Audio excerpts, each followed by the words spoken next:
ರಕ್ಷಿತಾ ಹುಬ್ಬಳ್ಳಿ.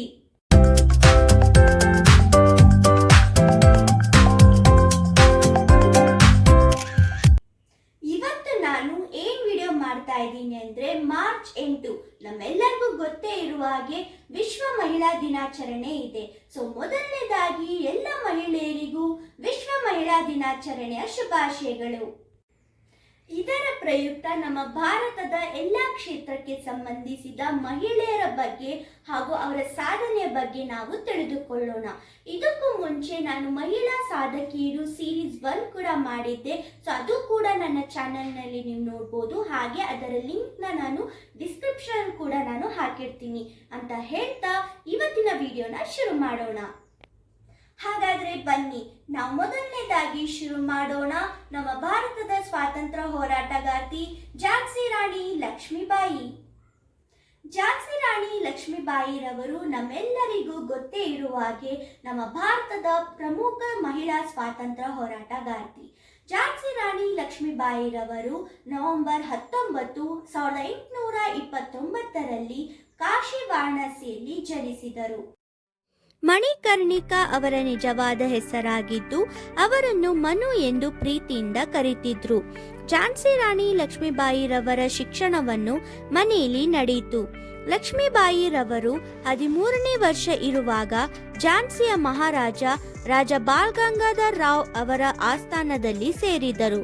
ನಂತರ 14ನೇ ವರ್ಷ ಇರುವಾಗ ರಾಜ ಬಾಲ್ ಗಂಗಾಧರ್ ರಾವ್ ರವರನ್ನೇ ಮದುವೆಯಾದರು.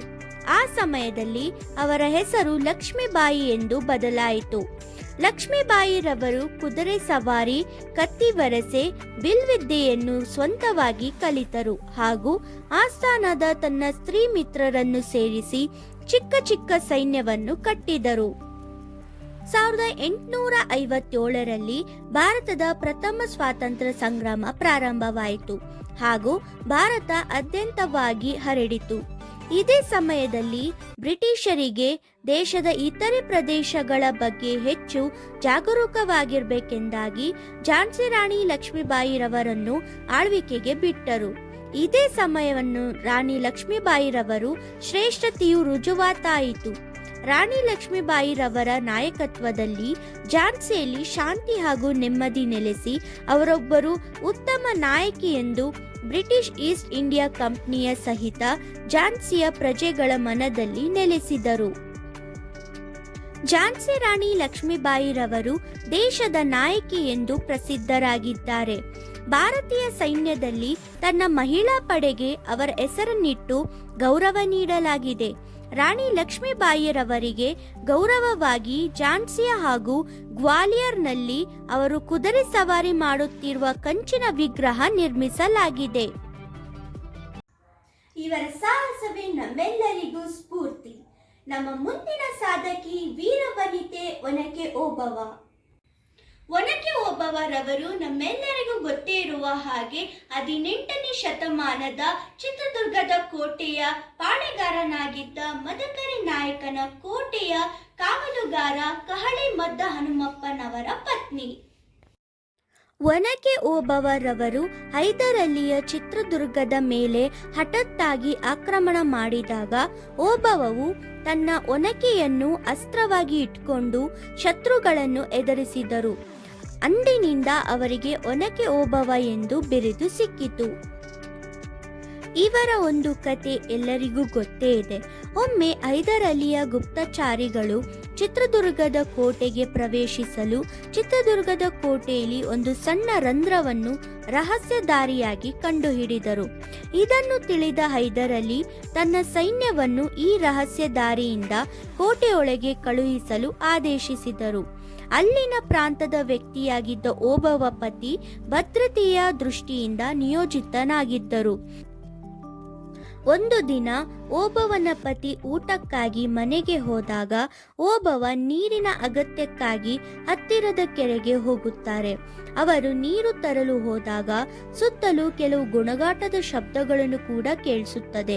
ಮೊದಲು ಭಯಗೊಂಡಿದ್ದರೂ ತಕ್ಷಣ ಧೈರ್ಯವನ್ನು ಇಟ್ಕೊಂಡು ಹತ್ತಿರದಲ್ಲಿದ್ದ ಒನಕೆಯನ್ನು ಹಿಡಿದು ಬಂಡೆಯ ಹತ್ತಿರ ರಹಸ್ಯ ರಂಧ್ರದ ಬಳಿ ಶತ್ರುಗಳಿಗಾಗಿ ಕಾದು ಕುಳಿತು ಮೊದಲ ಸೈನಿಕನು ರಂಧ್ರದ ಮೂಲಕ ಬರುವಾಗ ಓಬವ್ವ ಆ ಒನಕೆಯಿಂದ ಅವನ ತಲೆಗೆ ಹೊಡೆದು ಅವನ ದೇಹವನ್ನು ಬಂಡೆಯ ಹಿಂದೆ ಎಳೆದು ಹಾಕಿದರು. ಇದೇ ರೀತಿ ಎಲ್ಲ ಸೈನಿಕರನ್ನು ತಲೆಗೆ ಹೊಡೆದರು. ಈ ವಿಷಯ ತನ್ನ ಪತಿಗೆ ಗೊತ್ತಾಗುತ್ತದೆ. ನಂತರ ಬೆಟ್ಟದ ಮೇಲೆ ಹೋಗಿ ರಾಜನಿಗೆ ತಕ್ಷಣವೇ ಆಕ್ರಮಣದ ಎಚ್ಚರಿಕೆಯನ್ನು ನೀಡಲು ಕಹಳೆಯನ್ನು ಊದಿದರು.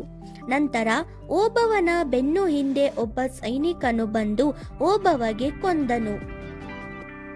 ಒನಕೆ ಓಬವ್ವರ ಹೆಸರು ಚಿತ್ರದುರ್ಗದ ಇತಿಹಾಸದಲ್ಲಿ ಮರೆಯಲಾಗದು. ಅವರನ್ನು ಕರ್ನಾಟಕದ ವೀರ ವನಿತೆಯರಲ್ಲಿ ಒಬ್ಬರೆಂದು ಪರಿಗಣಿಸಲಾಗಿದೆ. ಇವರ ಧೈರ್ಯವೇ ನಮ್ಮೆಲ್ಲರಿಗೂ ಸ್ಫೂರ್ತಿ. ನಮ್ಮ ಮುಂದಿನ ಸಾಧಕಿ ನಮ್ಮ ಭಾರತದ ಬ್ಯಾಡ್ಮಿಂಟನ್ ಆಟಗಾರ್ತಿ ಪಿ.ವಿ. ಸಿಂಧು. ಪಿ.ವಿ. ಸಿಂಧು ರವರು ನಮ್ಮೆಲ್ಲರಿಗೂ ಗೊತ್ತೇ ಇರುವ ಹಾಗೆ ಅಂತಾರಾಷ್ಟ್ರೀಯ ಖ್ಯಾತಿಯ ಭಾರತದ ಬ್ಯಾಡ್ಮಿಂಟನ್ ಆಟಗಾರ್ತಿ. ಪಿ.ವಿ. ಸಿಂಧು ರವರು ಜುಲೈ 5, 1995ರಲ್ಲಿ ಜನಿಸಿದರು. ಪಿ.ವಿ. ಸಿಂಧು ರವರು ಹೈದರಾಬಾದ್ನ ಗೋಪಿಚಂದ್ ಬ್ಯಾಡ್ಮಿಂಟನ್ ಅಕಾಡೆಮಿಯಲ್ಲಿ ತರಬೇತಿ ಪಡೆಯುವ ಇವರು ಭಾರತೀಯ ಕ್ರೀಡಾಪಟುಗಳನ್ನು ಪ್ರೋತ್ಸಾಹಿಸುತ್ತಿರುವ ಸ್ವಸಹಾಯ ಸಂಸ್ಥೆಯಾದ ಒಲಿಂಪಿಕ್ಸ್ ಗೋಲ್ಡ್ ಕ್ವೆಸ್ಟ್ನ ಭಾಗವಾಗಿದ್ದಾರೆ. ಪಿ.ವಿ. ಸಿಂಧು ರವರು ಜನಿಸಿದ್ದು ಹೈದರಾಬಾದ್ನಲ್ಲಿ. ಇವರ ತಂದೆ ರಮಣ ಮತ್ತು ತಾಯಿ ಪಿ. ವಿಜಯ. ಸಿಂಧು ರವರ ತಂದೆ ತಾಯಿ ಇಬ್ಬರೂ ಸಹ ಮಾಜಿ ವಾಲಿಬಾಲ್ ಪ್ಲೇಯರ್. ಇದು ಒಂದು ವಿಶೇಷ ಅಂತಾನೆ ಹೇಳ್ಬೋದು. ಸಿಂಧು ರವರು ಅವರ 8ನೇ ವಯಸ್ಸಿನಲ್ಲಿ ಬ್ಯಾಡ್ಮಿಂಟನ್ ಆಡಲು ಪ್ರಾರಂಭಿಸಿದರು. ಮೊದಲಿಗೆ ಸಿಂಧು ರವರು ಸಿಕಂದರಾಬಾದ್ನಲ್ಲಿ ಭಾರತೀಯ railway institute of signal engineering ಮತ್ತು ದೂರ ಸಂಪರ್ಕ ಸಂಸ್ಥೆಯ ಬ್ಯಾಡ್ಮಿಂಟನ್ ಕೋರ್ಟ್ಗಳಲ್ಲಿ ಕ್ರೀಡೆಯ ಮೂಲಭೂತ ಅಂಶವನ್ನು ಕಲಿತರು. ನಂತರ ಅವರು ಗೋಪಿಚಂದ್ ಅವರ ಬ್ಯಾಡ್ಮಿಂಟನ್ ಅಕಾಡೆಮಿಗೆ ಸೇರಿದರು. ಪಿ.ವಿ. ಸಿಂಧು ರವರು ಜುಲೈ 7ರಂದು ನಡೆದ ಅಂಡರ್-19 ಏಷ್ಯಾ ಯೂತ್ ಚಾಂಪಿಯನ್ಶಿಪ್ನಲ್ಲಿ ಜಪಾನ್ ಆಟಗಾರ್ತಿಯನ್ನು ಸೋಲಿಸುವುದರೊಂದಿಗೆ ಒಂದು ಸಾಧನೆಯನ್ನು ಮಾಡಿದ್ದಾರೆ. 2012ರಲ್ಲಿ ಸಿಂಧು ರವರು ಸಿಂಗಾಪುರ್ ಆಟಗಾರ್ತಿಯರನ್ನು ಸೋಲಿಸಿ ಮಲೇಷಿಯನ್ ಓಪನ್ ಪ್ರಶಸ್ತಿಯ ಸಾಧನೆಯನ್ನು ಮಾಡಿದ್ದಾರೆ. ಇದು ಸಿಂಧು ರವರ ಮೊದಲ ಗ್ರ್ಯಾಂಡ್ ಪ್ರಿಕ್ಸ್ ಗೋಲ್ಡ್ ಸಾಧನೆಯಾಗಿದೆ. 2012 ಮತ್ತು 2014ರಲ್ಲಿ ವಿಶ್ವ ಚಾಂಪಿಯನ್ಶಿಪ್ಗಳಲ್ಲಿ ಕಂಚಿನ ಪದಕ ಗಳಿಸಿದ್ದಾರೆ. ಇವರ ಛಲವೇ ನಮ್ಮೆಲ್ಲರಿಗೂ ಸ್ಫೂರ್ತಿ. ನಮ್ಮ ಮುಂದಿನ ಸಾಧಕಿ ಸುಧಾಮೂರ್ತಿ. ಸುಧಾಮೂರ್ತಿ ರವರು ನಮ್ಮೆಲ್ಲರಿಗೂ ಗೊತ್ತೇ ಇರುವ ಹಾಗೆ ಇನ್ಫೋಸಿಸ್ ಸಂಸ್ಥೆಯ ಅಧ್ಯಕ್ಷೆ. ಇವರು 1950ರಲ್ಲಿ ಆಗಸ್ಟ್ 19ರಂದು ಶಿಗ್ಗಾವಿನಲ್ಲಿ ಜನಿಸಿದರು. ಸುಧಾಮೂರ್ತಿ ರವರ ವಿದ್ಯಾಭ್ಯಾಸ ಪ್ರಾಥಮಿಕ, ಮಾಧ್ಯಮಿಕ ಮತ್ತು ಹೈಸ್ಕೂಲವನ್ನು ಅವರ ಹುಟ್ಟೂರಲ್ಲಿ ಓದಿದರು ಮತ್ತು ಅವರ ಇಂಜಿನಿಯರಿಂಗ್ ವಿದ್ಯಾಭ್ಯಾಸವನ್ನು 1972ರಲ್ಲಿ ಹುಬ್ಬಳ್ಳಿಯ BVB ಕಾಲೇಜ್ನಲ್ಲಿ ಎಲೆಕ್ಟ್ರಿಕಲ್ ಇಂಜಿನಿಯರಿಂಗ್ ಓದಿದರು. ಸುಧಾಮೂರ್ತಿ ರವರು ಟೆಲ್ಕೋದ ಪುಣೆ, ಮುಂಬೈ ಹಾಗೂ ಜಮ್ಶೆಡ್ಪುರ್ ಶಾಖೆಗಳಲ್ಲಿ ಡೆವಲಪ್ಮೆಂಟ್ ಇಂಜಿನಿಯರ್ ಆಗಿ ಕೆಲಸ ಮಾಡಿದ್ದಾರೆ. ಟೆಲ್ಕೋಗೆ ಪ್ರವೇಶ ಪಡೆದ ಪ್ರಥಮ ಮಹಿಳಾ ಇಂಜಿನಿಯರ್ ಎನ್ನುವ ಹೆಗ್ಗಳಿಕೆ ಇವರದು.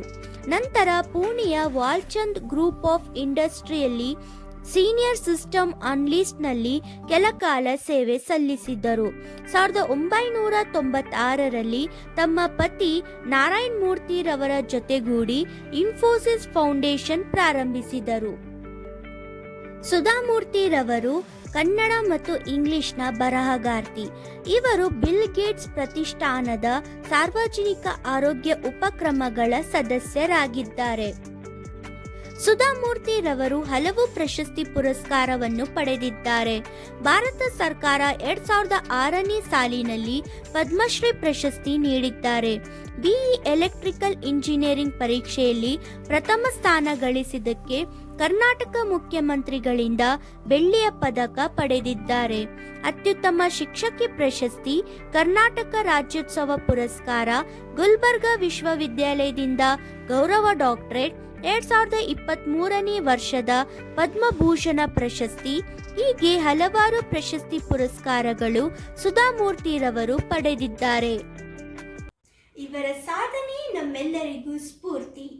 ನಮ್ಮ ಮುಂದಿನ ಸಾಧಕಿ ನಮ್ಮ ಭಾರತ ಚಿತ್ರರಂಗದ ಹಿನ್ನೆಲೆ ಗಾಯಕಿ ಕೆ.ಎಸ್. ಚಿತ್ರ. ಕೆ.ಎಸ್. ಚಿತ್ರರವರು ನಮ್ಮೆಲ್ಲರಿಗೂ ಗೊತ್ತೇ ಇರುವ ಹಾಗೆ ಭಾರತದ ಚಿತ್ರರಂಗದ ಹಿನ್ನೆಲೆ ಗಾಯಕಿ.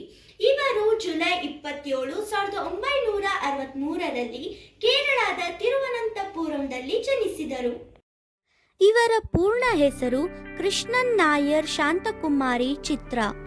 ತಂದೆ ಕೃಷ್ಣನ್ ನಾಯರ್ ರವರು ಕೆ.ಎಸ್. ಚಿತ್ರರವರ ಮೊದಲ ಗುರುವಾಗಿದ್ದರು. ಅವರ ಅಕ್ಕ ಕೂಡ ಒಬ್ಬರು ಹಿನ್ನೆಲೆ ಗಾಯಕಿ. ಕೆ.ಎಸ್. ಚಿತ್ರರವರು 1979ರಲ್ಲಿ ಎಂ.ಜಿ. ರಾಧಾಕೃಷ್ಣನ್ ಅವರ ಮೂಲಕ ಮಲಯಾಳಂ ಹಿನ್ನೆಲೆ ಗಾಯನ ಪರಿಚಯಿಸಲಾಯಿತು. ಅವರು ಹಲವಾರು ಮಲಯಾಳಂ ಸಂಗೀತ ನಿರ್ದೇಶಕರಿಗೆ ಹಾಡುಗಳನ್ನು ಹಾಡಿದ್ದಾರೆ. ಇವರು ಕೆ.ಜಿ. ಯೇಸುದಾಸ್ ರವರ ಜೊತೆ ವಿದೇಶಗಳಲ್ಲಿ ಲೈವ್ ಕನ್ಸರ್ಟ್ಗಳು ನಡೆಸಿದ್ದಾರೆ.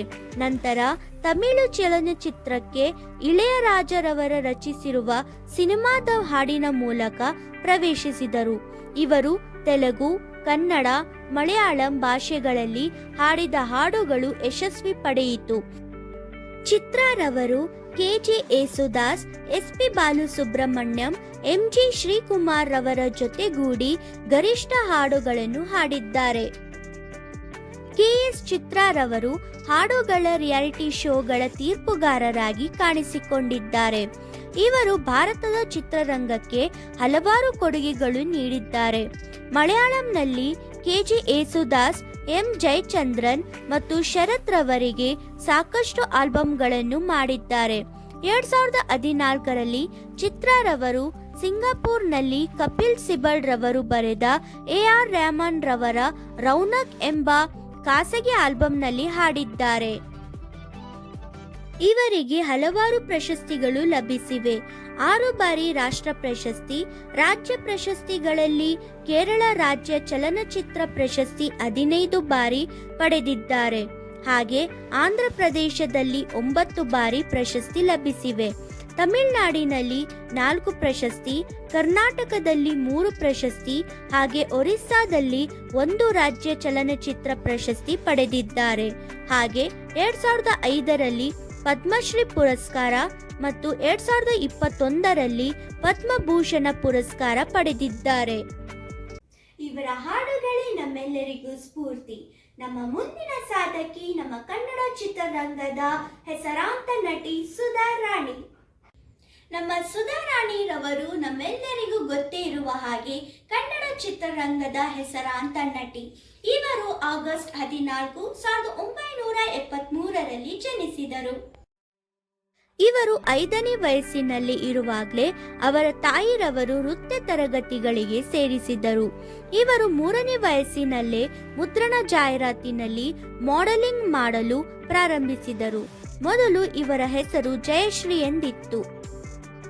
ಇವರ ಚಲನಚಿತ್ರ ವೃತ್ತಿ ಜೀವನ ಶುರುವಾಗಿದ್ದು ರಾಜ್ಕುಮಾರ್ ರವರು ಸುಧಾರಾಣಿ ರವರ ಪ್ರತಿಭೆಯನ್ನು ಗುರುತಿಸಿ ಆನಂದ್ ಚಿತ್ರದ ನಾಯಕಿಯಾಗಿ ಆಯ್ಕೆ ಮಾಡಿದರು. ನಂತರ ಆಸೆಗೊಬ್ಬ ಮೀಸೆಗೊಬ್ಬ, ಅಣ್ಣ ತಂಗಿ, ಮಿಡಿದ ಶ್ರುತಿ ಮುಂತಾದ ಚಲನಚಿತ್ರಗಳಲ್ಲಿ ಕಾಣಿಸಿಕೊಂಡರು. ನಂತರ ಇವರು ತಮಿಳು ಚಿತ್ರರಂಗಕ್ಕೆ ಪಾದಾರ್ಪಣೆ ಮಾಡಿದರು. ಹೀಗೆ 10 ತಮಿಳು ಚಿತ್ರಗಳಲ್ಲಿ ನಟಿಸಿದ್ದಾರೆ. ಸುಧಾರಾಣಿ ರವರು ರಮೇಶ್ ಅರವಿಂದ್ ರವರ ಜೊತೆ ಪಂಚಮವೇದ, ಶ್ರೀಗಂಧ, ಅನುರಾಗ ಸಂಗಮ ಹೀಗೆ ಇವರು 8 ಚಿತ್ರಗಳಲ್ಲಿ ಜೋಡಿಯಾಗಿ ನಟಿಸಿದ್ದಾರೆ. ಸುಧಾರಾಣಿ ರವರಿಗೆ ಹಲವಾರು ಪ್ರಶಸ್ತಿಗಳು ಲಭಿಸಿವೆ. ಪಂಚಮವೇದ ಮತ್ತು ಮೈಸೂರು ಮಲ್ಲಿಗೆ ಚಿತ್ರಕ್ಕಾಗಿ ಇವರಿಗೆ 2 ಬಾರಿ ಅತ್ಯುತ್ತಮ ನಟಿಗಾಗಿ ಕರ್ನಾಟಕ ರಾಜ್ಯ ಪ್ರಶಸ್ತಿಯನ್ನು ಪಡೆದಿದ್ದಾರೆ. ಅವರು ಬೆಂಗಳೂರಿನಲ್ಲಿ ಅತ್ಯುತ್ತಮ ನಟಿ ಪ್ರಶಸ್ತಿಯನ್ನು ಪಡೆದಿದ್ದಾರೆ. 2000ರಲ್ಲಿ ಸ್ಪರ್ಶ ಚಲನಚಿತ್ರಕ್ಕೆ ಅತ್ಯುತ್ತಮ ನಟಿ ಎಂದು ಫಿಲಂ ಫೇರ್ ಪ್ರಶಸ್ತಿ ಪಡೆದಿದ್ದಾರೆ. ಹಾಗೆ ವಾಸ್ತು ಪ್ರಕಾರ ಚಲನಚಿತ್ರಕ್ಕೆ ಅತ್ಯುತ್ತಮ ಪೋಷಕ ನಟಿಯಾಗಿ ಫಿಲಂ ಫೇರ್ ಪ್ರಶಸ್ತಿಯನ್ನು ಪಡೆದಿದ್ದಾರೆ. ಇವರ ಅಭಿನಯವೇ ನಮ್ಮೆಲ್ಲರಿಗೂ ಸ್ಫೂರ್ತಿ. ಮತ್ತೊಮ್ಮೆ ನಮ್ಮ ಎಲ್ಲ ಮಹಿಳೆಯರಿಗೂ ವಿಶ್ವ ಮಹಿಳಾ ದಿನಾಚರಣೆಯ ಶುಭಾಶಯಗಳು. ಈ ವಿಡಿಯೋ ನಿಮಗೆ ಇಷ್ಟ ಆದರೆ ಲೈಕ್ ಮಾಡಿ, ಶೇರ್ ಮಾಡಿ, ಹಾಗೆ ಯಾವ ಸಾಧಕಿಯರ ಬಗ್ಗೆ ಕೇಳಿ ನೀವು ಇನ್ಸ್ಪೈರ್ ಆಗಿದ್ದೀರಾ ಅಂತ ಕಮೆಂಟ್ ಮೂಲಕ ತಿಳಿಸಿ ಅಂತ ಹೇಳ್ತಾ thank you so much for watching this video. ಮತ್ತೆ ಮುಂದಿನ ವಿಡಿಯೋದಲ್ಲಿ ಸಿಗ್ತೀನಿ. ಅಲ್ಲಿವರೆಗೂ ನಮಸ್ತೆ.